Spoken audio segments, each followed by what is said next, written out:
Hello, it's Pam here again. Welcome to my living room. I'm just having a little afternoon cup of coffee and I was thinking through the whole issue of boundaries.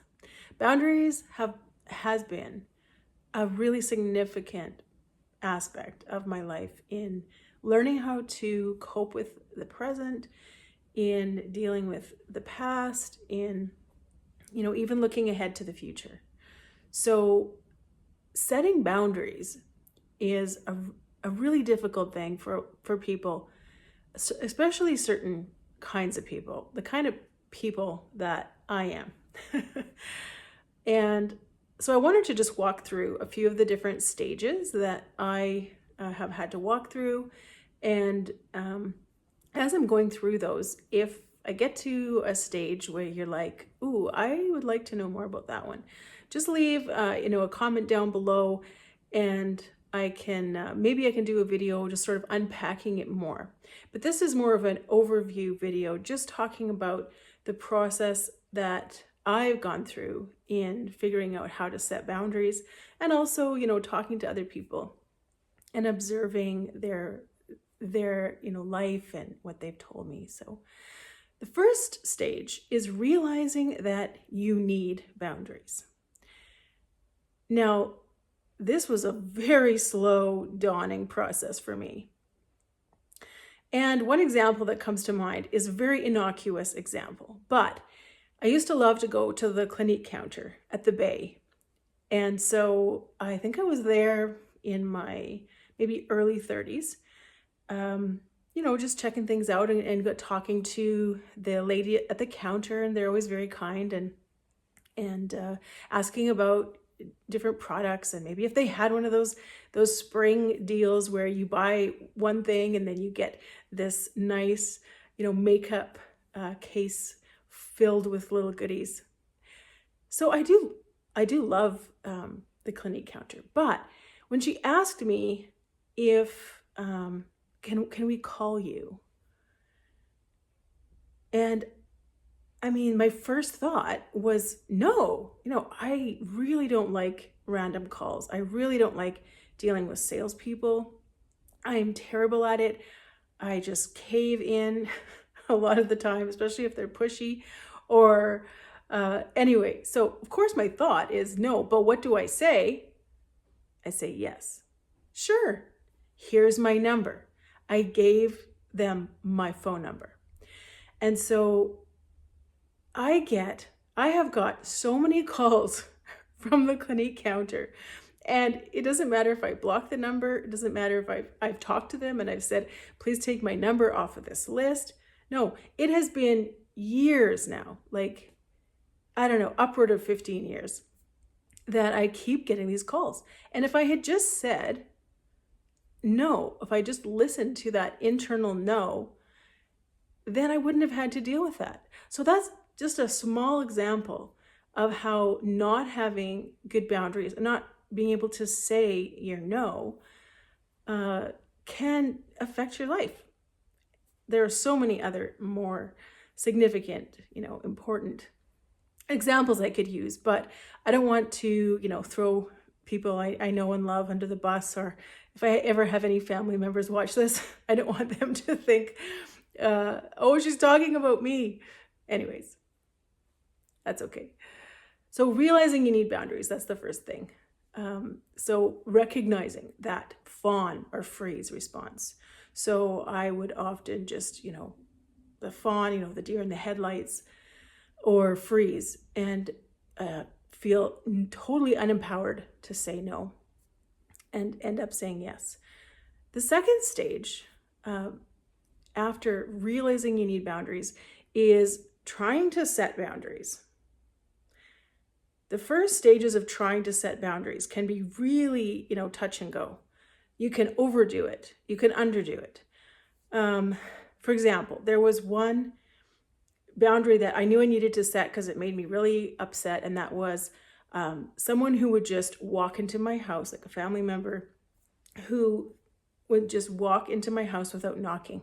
And the house we lived in at the time, there was just like a straight line from the front door, into the whole house. It was a very open concept. And so I said, like, can you please knock? I really appreciate a knock. And I never had my door locked because we lived out in the country. It was just, wasn't the way we do things. We did things then. And so I tried setting boundaries, and it didn't go all that well. So you begin setting boundaries with maybe a few friends, maybe a few situations that are really a struggle for you. And that's sort of the second stage. And the third stage is the pushback. So number 3, the pushback. Pushback on boundaries is when people in your life that, they either want to have control, or they're used to having more control, or they're used to you kind of doing what they want, they kind of start to push back.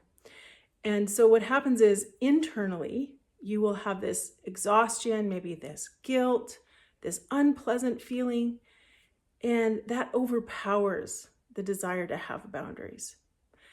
There's also external pushback. So, those people that push you, they'll call you when you've asked them not to call. They'll text you when you've, specifically said you're doing something at this certain time. So number 1, realizing you need boundaries. Number 2, trying to set some, as messy as that can be. And then the pushback, realizing the pushback, experiencing the pushback. And then number 4, and this one it kind of depends on the person, but a lot of people, when they're first setting boundaries, they will just go boundary overkill. So they will set tall, wide fences with spikes all over them, and they will retreat. They might just need a low, strong fence, but they kind of, start throwing barbed wire everywhere.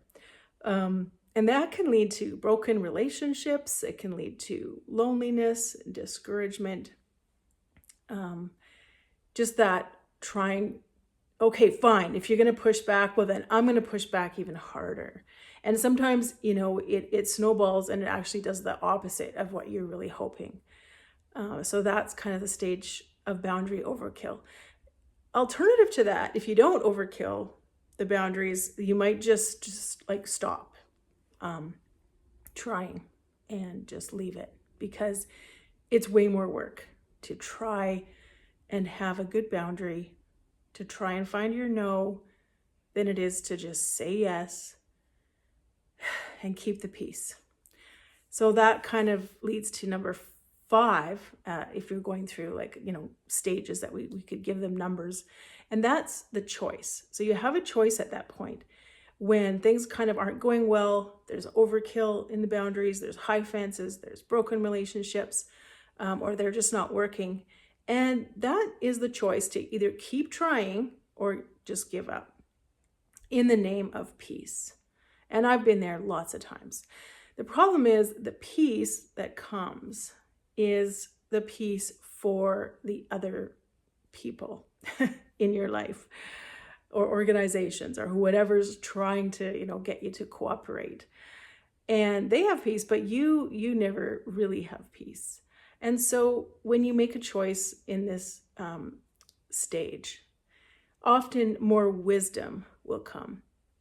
I know for me, I've gone through that.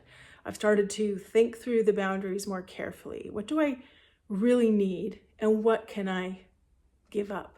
Where can I compromise? And learning to communicate them calmly without, a lot of emotional stuff attached to it. And then sticking to them, but maybe less rigidly. Maybe you just have a nice, strong fence between your property and theirs, but it's not, you don't have like a hazmat suit and barbed wire and machine guns. Oh boy. Okay, so the next one, number 6, boundary equilibrium. So this is when things kind of balance out and become more settled. this is where I'm kind of getting to now. And so I've been working on this for decades. So it's about time. Um, I've kind of reconciled, the internal and the external pushbacks. And I realize I can do this. I can stick to what I need. I can take care of myself without hurting others. And I'm not responsible for how other people feel. I don't have to take into account every nuance of feeling that someone else might be experiencing because of my boundary. And because I've learned that most of that is all in my imagination. A lot of it's not real. So I can help. I help when I can, and I have learned to be able to say no calmly when I can't. Now, there's a lot of stuff that's still going on inside that's very, I still feel really upset about having to say no, but I'm learning to do it. The last one I was thinking of is more like the future. So in the future, what my hope is that I'll be able to recognize faster when I need to set a boundary. I'll be able to speak up. I'm hoping that in the next, phase, we'll call it the final frontier of boundaries. Conflict really scares me.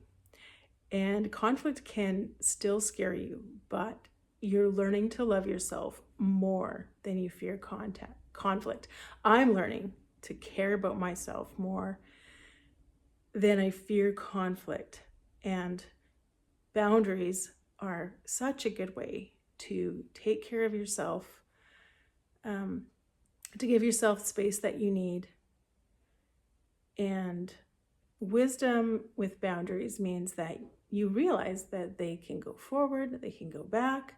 Sometimes they relax. Sometimes they have to get firmer. And your no is often the kindest thing that you can do for yourself and for others in your life. So those are some of my thoughts on the process from recognizing the need for boundaries to, hoping that they will become more natural and more effective. So what do you think? Are you a boundaries person? Do you have trouble with boundaries? Do you step on other people's boundaries? Because there's all kinds of different sides to this. So yeah, let me know what you think. And thank you again for watching. And hit subscribe if you're interested in hearing more. And I'll see you again soon. Bye.